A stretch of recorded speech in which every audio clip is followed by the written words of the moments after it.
महाभारतर युद्ध समाप्त हो जाइतिला। सबु किछि जीता जाइतिला, राज्य सम्मान वैभव, किंतु पांडव संतुष्टि नथिले।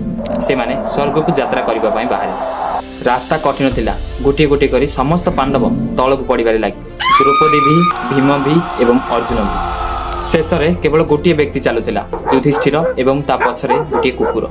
जेतेबेले से स्वर्ग द्वार रे पहुंचले सेतेबेले देवता इंद्र प्रकट हेले। इंद्र कहिले जे युधिष्ठिर तुमे स्वर्ग को जाई परिबो, किंतु ए कुकुरटी जाई परिबो नाही।